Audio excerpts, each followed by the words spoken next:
3 de maio, Bistritz. Saiu de Munique às 20h35 do dia 1º de maio, chegando a Viena na manhã seguinte. Deveria ter chegado às 6h46, mas o trem atrasou 1 hora. Tive medo de ir muito longe da estação, pois havíamos chegado atrasados e partiríamos o mais próximo possível do horário correto.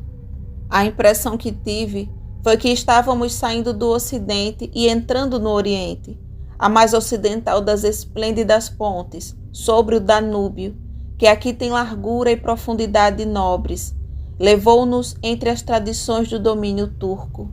Partimos bem a tempo e chegamos depois do amanhecer a Klausenburg.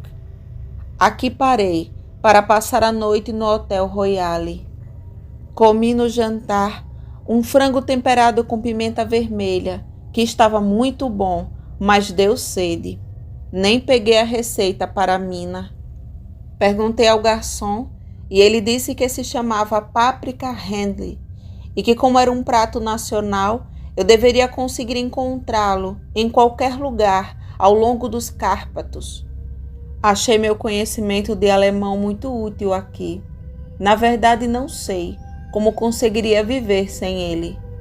Tendo tido algum tempo à minha disposição quando estive em Londres, visitei o Museu Britânico e fiz uma pesquisa entre os livros e mapas da biblioteca sobre a Transilvânia.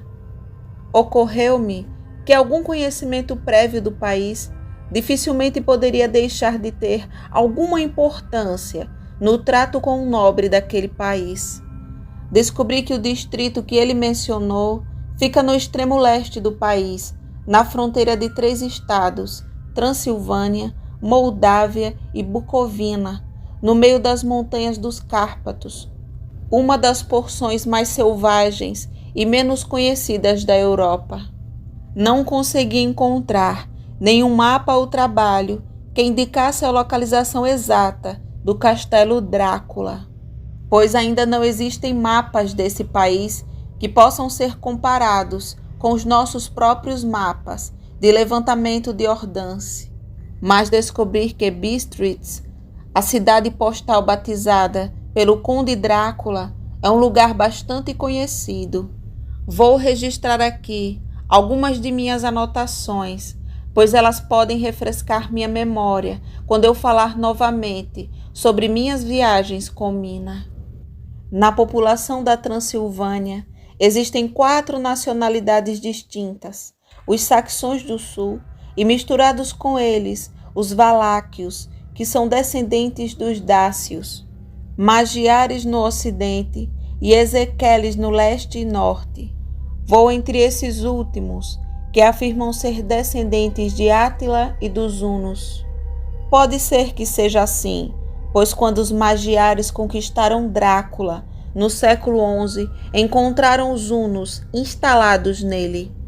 Li que todas as superstições conhecidas no mundo estão reunidas na ferradura dos Cárpatos, como se fossem o centro de uma espécie de redemoinho imaginativo. Nesse caso, minha estadia pode ser muito interessante. Devo perguntar ao conde tudo sobre eles. Não dormi bem, embora minha cama fosse bastante confortável, pois tive todo tipo de sonhos estranhos. Ouvi um cachorro uivando a noite toda debaixo da minha janela, o que pode ter algo a ver com isso. Ou pode ter sido o coloral, pois tive que beber toda a água da jarra e ainda estava com sede. De manhã dormi e fui acordado por batidas contínuas na minha porta. Então acho que devia estar dormindo profundamente. Comi no pequeno almoço mais páprica e uma espécie de papa de farinha de milho, que diziam ser mamáliga, e berinjela recheada com carne, um prato excelente, a quem chamam impletata. Parece-me que quanto mais a leste se vai, mais impontuais são os comboios, como eles deveriam ser na China. Durante todo o dia, parecíamos vagar por um país cheio de belezas de todos os tipos. Às vezes, Víamos pequenas cidades ou castelos no topo de colinas íngremes, como vemos nos antigos missais. Às vezes, corríamos por rios e riachos, que pela ampla margem pedregosa de cada lado deles pareciam estar sujeitos a grandes inundações. É preciso muita água e corrente forte para limpar a margem externa de um rio. Em cada estação havia grupos de pessoas, às vezes multidões, e com todos os tipos de trajes. Alguns deles eram exatamente como os camponeses da nossa terra natal, ou aqueles que via atravessando a França e a Alemanha, com casacos curtos, chapéus redondos e calças feitas em casa, mas outros eram muito pitorescos. As mulheres pareciam bonitas, exceto quando você chegava perto delas, mas eram muito desajeitadas na cintura. Todas tinham mangas brancas, de um tipo ou de outro, e a maioria delas tinha cintos grandes com muitas tiras, de alguma coisa esvoaçando, como vestidos de balé, mas é claro que havia anáguas por baixo. As figuras mais estranhas que vimos foram os eslovacos, que eram mais bárbaros que os outros, com seus grandes chapéus de cowboy, grandes calças largas e sujas, camisas de linho branco e enormes e pesados cintos de couro, com quase 30 centímetros de largura, todos cravejados por cima, com pregos de latão. Eles usavam botas de cano alto, com as calças enfiadas nelas, e tinham longos cabelos negros e bigodes pretos pesados. Eles são muito pitorescos, mas não parecem atraentes. No palco, eles seriam imediatamente considerados um antigo bando de bandidos orientais. Eles são, no entanto, segundo me disseram, muito inofensivos e bastante carentes de autoafirmação natural. Já estávamos no lado escuro do crepúsculo quando chegamos a Bistritz, que é um lugar antigo muito interessante, estando praticamente na fronteira, pois o passo de Borgo leva daí até Bucovina. Teve uma existência muito tempestuosa e certamente mostra marcas disso. Há 50 anos ocorreu uma série de grandes incêndios que causaram terríveis estragos em 5 ocasiões distintas. No início do século XVII, sofreu um cerco de 3 semanas e perdeu 13.000 pessoas, sendo as baixas da guerra, propriamente ditas, ajudadas pela fome e pelas doenças. O conde Drácula me orientou a ir ao Golden Krone Hotel, que achei, para minha alegria, completamente antiquado, pois é claro que eu queria ver tudo o que pudesse sobre os costumes do país. Evidentemente, eu era esperado, pois quando cheguei perto da porta, dei de cara com uma mulher idosa, de aparência alegre, com o costumeiro vestido de camponesa, roupa íntima branca, com longo avental duplo, na frente e nas costas, de tecido colorido, quase justo demais para ser modesto. Quando cheguei perto, ela fez uma referência e disse: "O senhor é inglês?" "Sim", eu disse, "Jonathan Harker." Ela sorriu e deu uma mensagem a um homem idoso, em mangas de camisa branca, que a seguiu até a porta. Ele foi, mas voltou imediatamente com uma carta. "Meu amigo, bem-vindo aos Cárpatos. Estou esperando você ansiosamente. Durma bem esta noite. Amanhã às 3 horas sairá a diligência para Bucovina. Um lugar nele é reservado para você. No desfiladeiro de Borgo, minha carruagem o aguardará e o trará para mim. Espero que sua viagem desde Londres tenha sido feliz e que você aproveite a sua estadia na minha bela terra. Seu amigo Drácula." 4 de maio, descobri que meu senhorio havia recebido uma carta do conde, orientando-o a garantir para mim o melhor lugar na carruagem. Mas, ao fazer perguntas sobre os detalhes, Ele pareceu um tanto reticente e fingiu que não entendia meu alemão. Isso não podia ser verdade, porque até então ele o compreendera perfeitamente. Pelo menos, ele respondeu às minhas perguntas, exatamente como se compreendesse. Ele e a esposa, a velha que me recebeu, entreolharam-se com um ar meio assustado. Ele resmungou que o dinheiro havia sido enviado em uma carta e isso era tudo o que ele sabia. Desta forma, o feixe cilíndrico de focos paralelos, produzido através do sistema de lentes, foi lançado para fora nas melhores condições de visibilidade. Estava tão perto da hora de começar que não tive tempo de perguntar a mais ninguém, pois tudo era muito misterioso e nada reconfortante. Pouco antes de sair, a velha senhora veio ao meu quarto e disse de forma histérica: "Tem que ir. Oh, jovem, você precisa ir." Ela estava tão excitada que parecia ter perdido o domínio do alemão que sabia e misturado tudo com alguma outra língua que eu não conhecia. Consegui segui-la, fazendo muitas perguntas. Ela balançou a cabeça enquanto dizia novamente: "Oh, sim, eu sei disso, mas você sabe que dia é hoje? É véspera do dia de São Jorge. Você não sabia que esta noite, quando o relógio bater meia-noite, todas as coisas más do mundo terão pleno domínio? Você sabe para onde está indo?" Ela estava tão evidentemente angustiada que tentei consolá-la, mas sem efeito. Finalmente, ela se ajoelhou e me implorou que não fosse. Pelo menos, esperasse um dia ou dois para começar. Foi tudo muito ridículo, mas não me senti confortável. Contudo, havia negócios a serem feitos e eu não podia permitir que nada interferisse nisso. Tentei animá-la e disse, tão gravemente quanto pude, que lhe agradecia, mas meu dever era imperativo e que deveria ir. Ela então se levantou e enxugou os olhos e, tirando um crucifixo do pescoço, ofereceu-me. Eu não sabia o que fazer, pois como clérigo inglês, fui ensinado a considerar tais coisas como em certa medida idólatras, e ainda assim parecia tão indelicado recusar uma senhora idosa com tão boas intenções e em tal estado de espírito.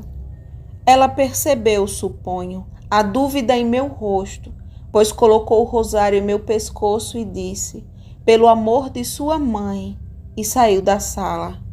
Estou escrevendo esta parte do diário enquanto espero a carruagem, que está, claro, atrasada, e o crucifixo ainda está no meu pescoço.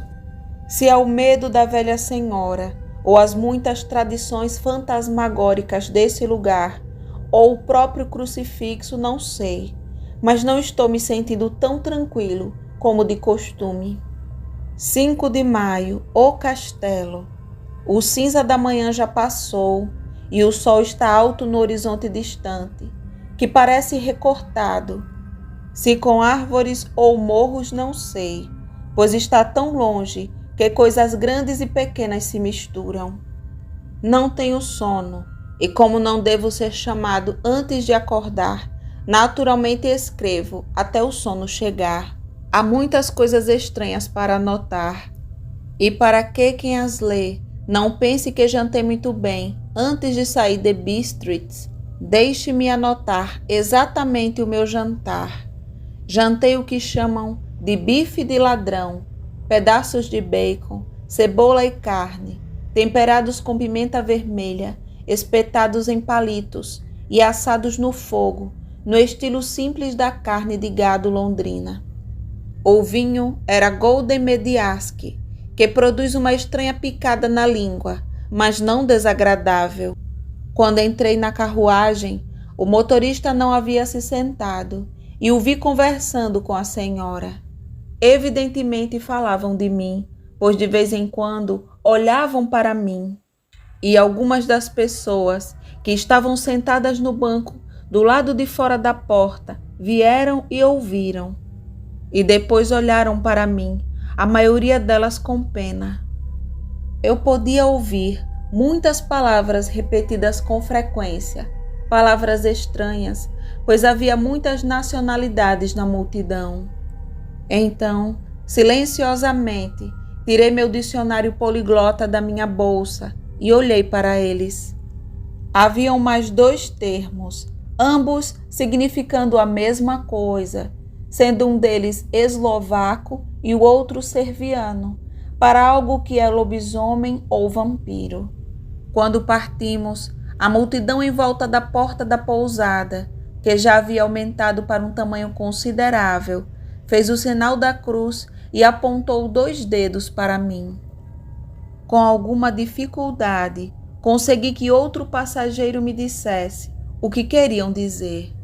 Ele não respondeu a princípio, mas ao saber que eu era inglês, explicou que era um amuleto ou proteção contra o mal-olhado. Isso não foi muito agradável para mim, apenas parti para um lugar desconhecido para encontrar um homem desconhecido. Mas todos pareciam tão bondosos, tão tristes e tão solitários que não pude deixar de ficar emocionado. Jamais esquecerei o último vislumbre que tive do pátio, da estalagem e de sua multidão de figuras pitorescas, todas se persignando enquanto permaneciam em volta do amplo arco, com seu fundo de rica folhagem, de leandros e laranjeiras, em vasos verdes agrupados no centro do quintal. Então o nosso cocheiro, Gotza, como lhe chamavam, estalou o seu grande chicote sobre os seus 4 pequenos cavalos, que corriam lado a lado, e partimos em viagem.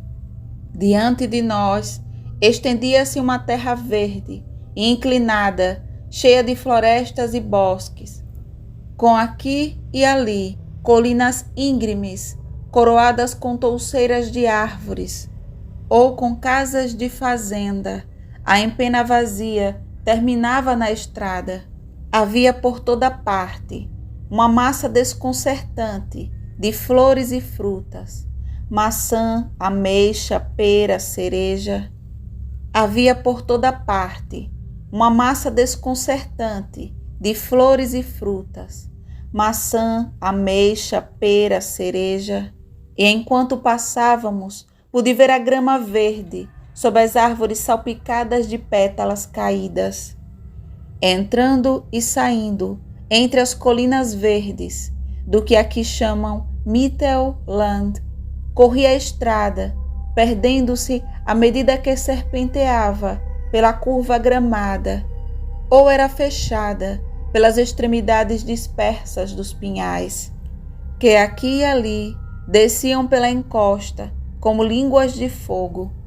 A estrada era acidentada, mas ainda assim parecíamos sobrevoá-la com uma pressa febril. Mas o cocheiro estava evidentemente determinado a não perder tempo para chegar no Borgopond. Disseram-me que esta estrada é excelente no verão, mas que ainda não havia sido arrumada depois das neves do inverno. E assim apressar a guerra. Além das colinas verdes e crescentes da terra Mittel, erguiam-se poderosas encostas de floresta até as altas encostas dos próprios Cárpatos. À direita e à esquerda de nós, eles se erguiam com o sol da tarde caindo sobre eles e realçando todas as cores gloriosas desta bela cordilheira. O azul profundo e roxo nas sombras dos picos, verde e marrom, onde a grama e as rochas se misturavam, e uma perspectiva infinita de rochas irregulares e penhascos pontiagudos, até que estes se perdessem na distância, onde os picos nevados se erguiam grandiosamente. Aqui e ali apareciam fendas poderosas nas montanhas, através das quais, à medida que o sol começava a afundar, víamos de vez em quando o brilho branco da água caindo. Um dos meus companheiros tocou meu braço quando contornamos a base de uma colina e abrimos o pico elevado e coberto de neve de uma montanha. Olha, sede de Deus! E ele se persignou reverentemente. À medida que avançávamos em nosso caminho interminável e o sol se punha cada vez mais atrás de nós, as sombras da noite começaram a se arrastar pelo nosso redor.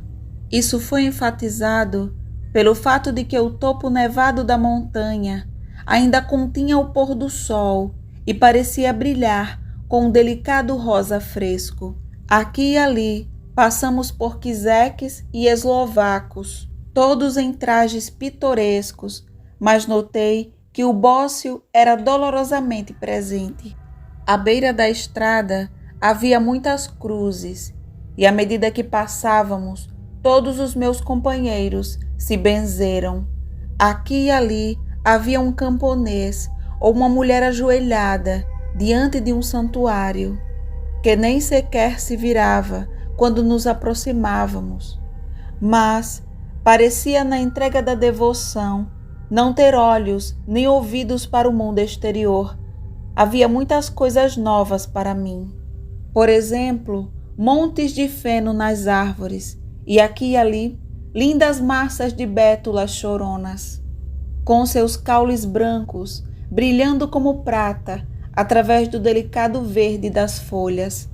De vez em quando, passávamos por uma carroça de leiter, a carroça comum dos camponeses, com a sua longa vértebra em forma de cobra, calculada para se adaptar às desigualdades da estrada.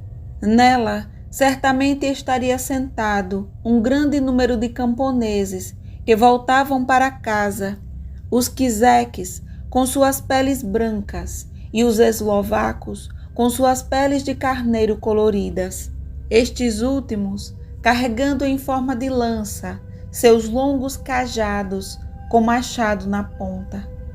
Ao cair da noite, começou a ficar muito frio e o crepúsculo crescente parecia fundir uma névoa escura à escuridão das árvores.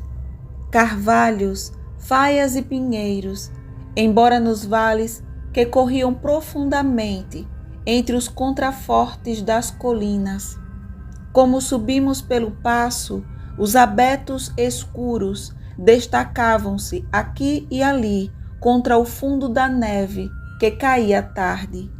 Às vezes, à medida que a estrada cortava o bosque de pinheiros, que parecia estar se fechando sobre nós, na escuridão, grandes massas cinzentas que aqui e ali cobriam as árvores produziam um efeito peculiar, estranho e solene, que carregavam os pensamentos sombrios, fantasias geradas no início da noite, quando o pôr do sol deu um estranho relevo às nuvens fantasmagóricas que entre os Cárpatos parecem serpentear incessantemente pelos vales.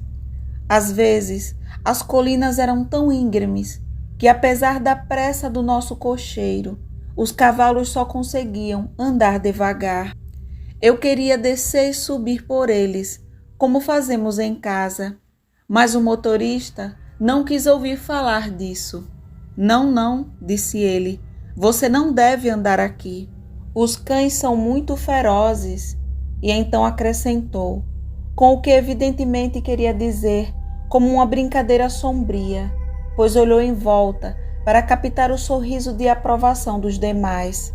E você pode estar farto desses assuntos antes de dormir.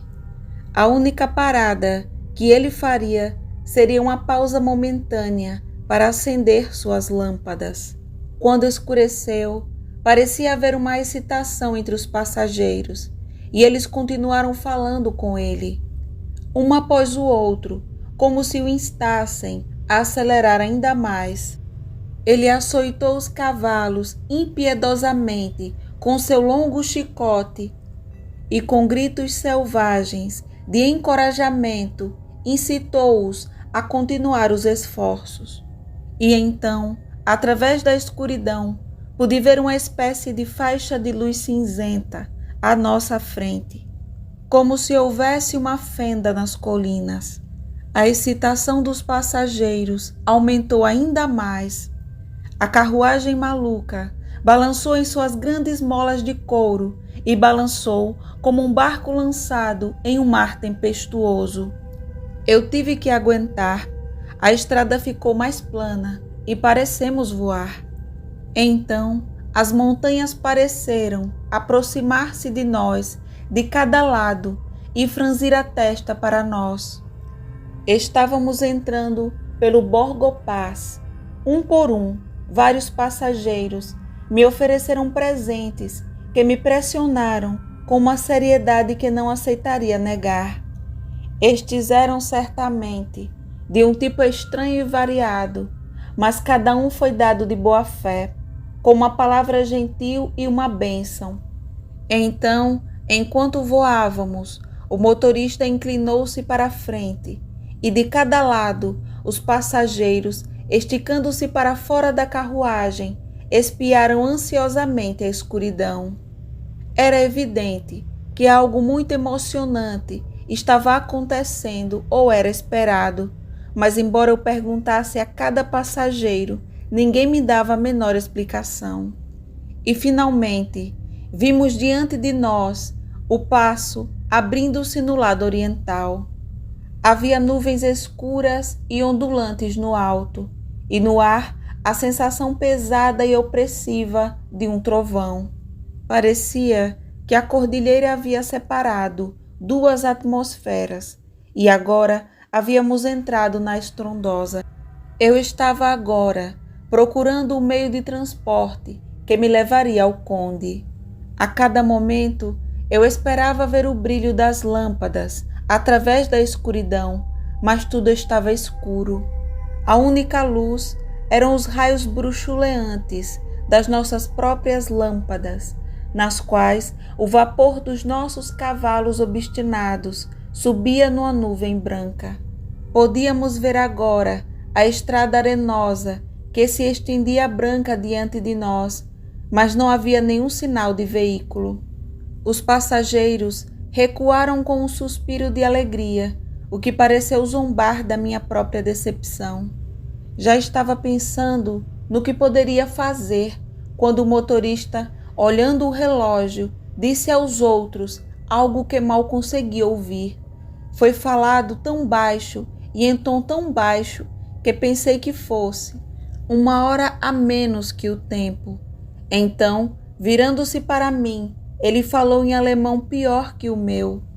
Não há carruagem aqui. Afinal, o Herr não é esperado. Ele irá agora para Bucovina e retornará amanhã ou no dia seguinte, melhor no dia seguinte. Enquanto ele falava, os cavalos começaram a relinchar, a bufar e a mergulhar descontroladamente, de modo que o cocheiro teve que segurá-los.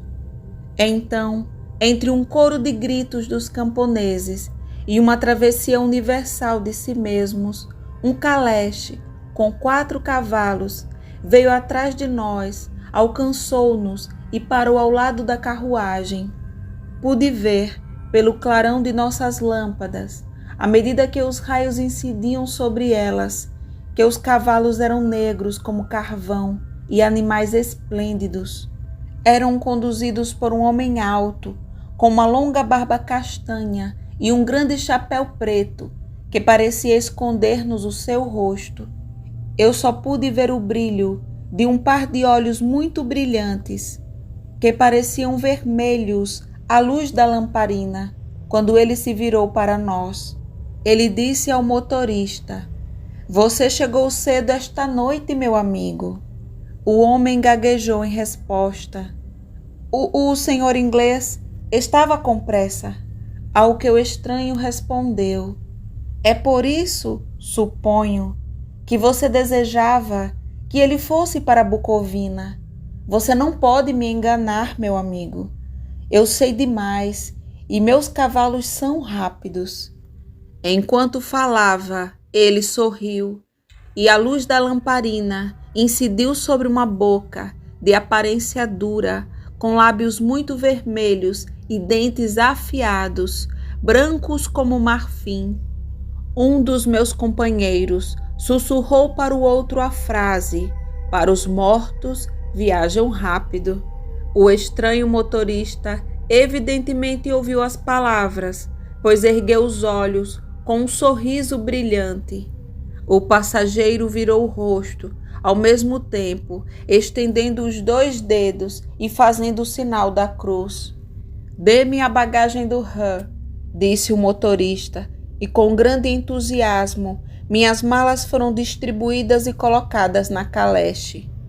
Depois desci pela lateral da carruagem, pois o caleche estava próximo. O cocheiro, ajudando-me com uma mão, que agarrou meu braço com um aperto de aço. Sua força deve ter sido prodigiosa. Sem dizer uma palavra, ele sacudiu as rédeas. Os cavalos viraram-se e penetramos na escuridão do desfiladeiro. Então, o cocheiro estalou o chicote e chamou os cavalos, e eles partiram rumo a Bucovina. À medida que afundavam na escuridão, senti um calafrio estranho e uma sensação de solidão tomou conta de mim. Mas uma capa foi jogada sobre meus ombros e um cobertor sobre meus joelhos, e o motorista disse em excelente alemão: "A noite está fria. Meu senhor e meu mestre, o conde, pediu-me que cuidasse de você." Não peguei nenhum, mas foi um conforto saber que estava lá mesmo assim. Eu me senti um pouco estranho e nem um pouco assustado. Acho que se houvesse alguma alternativa, eu deveria tê-la escolhido, em vez de prosseguir naquela viagem noturna desconhecida. A carruagem seguiu em frente, em ritmo acelerado. Depois fizemos uma curva completa e seguimos por outra estrada reta. Pareceu-me que estávamos simplesmente percorrendo repetidamente o mesmo terreno, e então tomei nota de alguns pontos importantes e descobri que era assim. Gostaria de ter perguntado ao motorista o que significava tudo isso, mas tive realmente medo de fazê-lo, pois pensei que na minha situação qualquer protesto não surtiria efeito caso houvesse intenção de atrasar. Aos poucos, porém, como estava curioso para saber como o tempo passava, acendi um fósforo e, junto à chama, olhei para o relógio. Faltava poucos minutos para 00:30. Isto causou-me uma espécie de choque, pois suponho que a superstição geral sobre a meia-noite aumentou devido às minhas experiências recentes. Esperei com uma sensação doentia de suspense. Então um cachorro começou a uivar em algum lugar de uma casa de fazenda no fim da estrada, um lamento longo e agonizante, como se estivesse com medo. O som foi retomado por outro cão, e depois por outro, e mais outro, até que, levado pelo vento, que agora soprava suavemente através do passo, começou um uivo selvagem, que parecia vir de todo o país, até onde a imaginação podia compreendê-lo através da escuridão da noite. Ao primeiro uivo, os cavalos começaram a se esforçar e a empinar, mas o cocheiro falou-lhe suavemente e eles se acalmaram, mas tremeram e suaram, como se tivessem fugido de um susto repentino.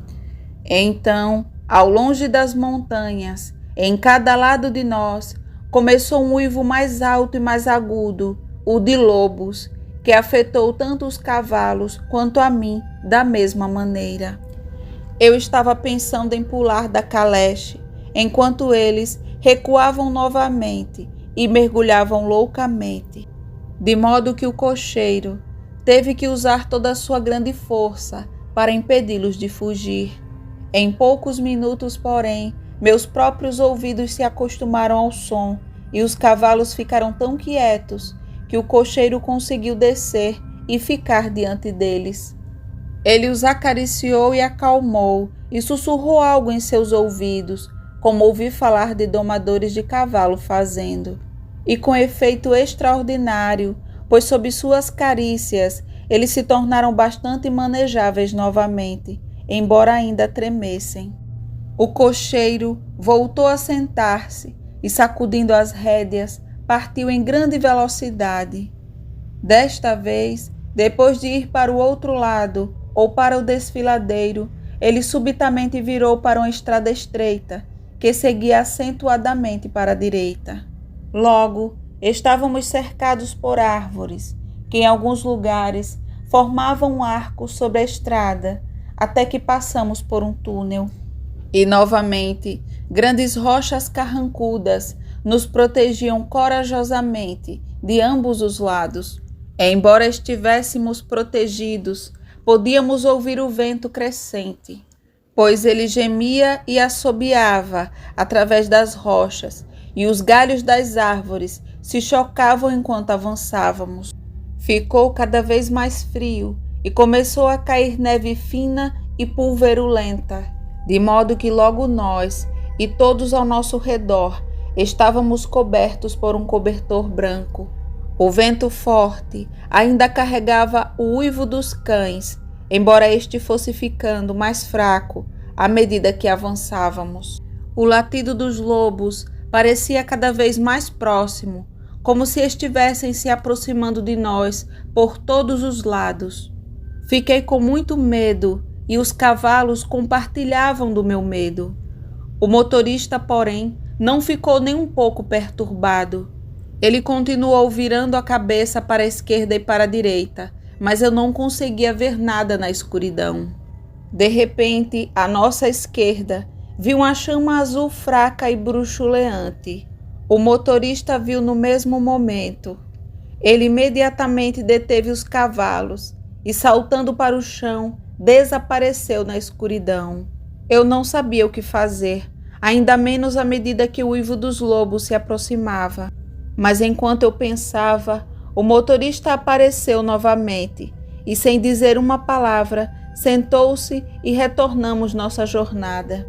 Acho que devo ter adormecido e continuado a sonhar com o incidente, pois parecia repetir-se interminavelmente, e agora, olhando para trás, é como uma espécie de pesadelo terrível. Certa vez, a chama apareceu tão perto da estrada que, mesmo na escuridão ao nosso redor, pude observar os movimentos do motorista.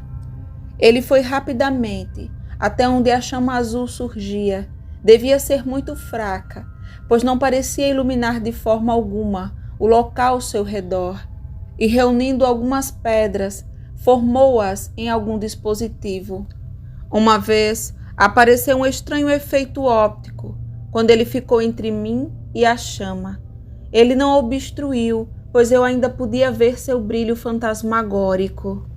Isso me assustou, mas como o efeito foi apenas momentâneo, presumi que meus olhos me enganaram ao me esforçar na escuridão.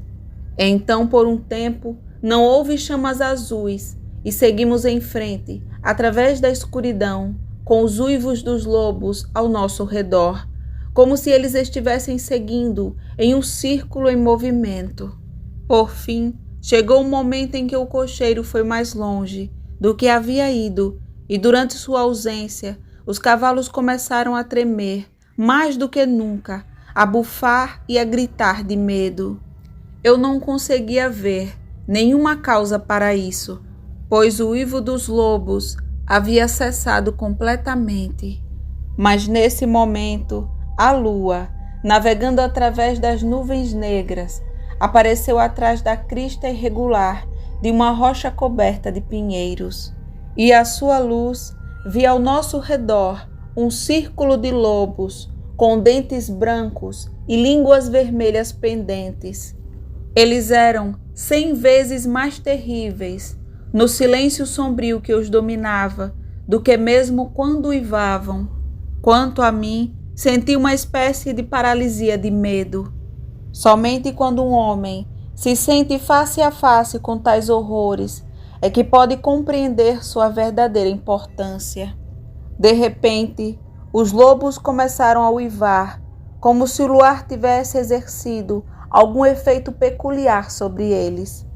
Os cavalos saltavam e empinavam, e olhavam em volta impotentes, com olhos que giravam de um modo doloroso de ver.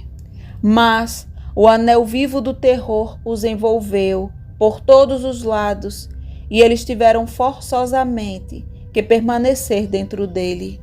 Chamei o cocheiro para vir, pois me pareceu que nossa única chance era tentar sair do ringue, e para ajudar sua aproximação, gritei e bati na lateral do caleche, esperando pelo barulho assustar os lobos lateralmente, para lhe dar uma chance de alcançar a armadilha. Como ele chegou lá eu não sei, mas ouvi sua voz elevada em um tom de comando impiedoso, e olhando na direção do som, o vi parado na estrada. Enquanto ele balançava os longos braços, como se estivesse afastando algum obstáculo impalpável, os lobos recuavam cada vez mais. Nesse momento, uma nuvem pesada passou pela face da lua, de modo que estávamos novamente na escuridão. Quando pude ver novamente, o motorista estava subindo no caleche e os lobos desapareceram. Tudo isso era tão estranho e misterioso que um medo terrível tomou conta de mim e fiquei com medo de falar ou de me mover. O tempo parecia interminável enquanto seguíamos nosso caminho, agora em escuridão quase completa, pois as nuvens ondulantes obscureciam a lua. Continuamos a subir, com períodos ocasionais de descida rápida, mas no geral sempre a subir. De repente, tomei consciência do fato de que o cocheiro estava puxando os cavalos no pátio de um vasto castelo em ruínas, de cujas altas janelas negras não saía nenhum raio de luz e cujas ameias quebradas mostravam uma linha irregular contra o céu.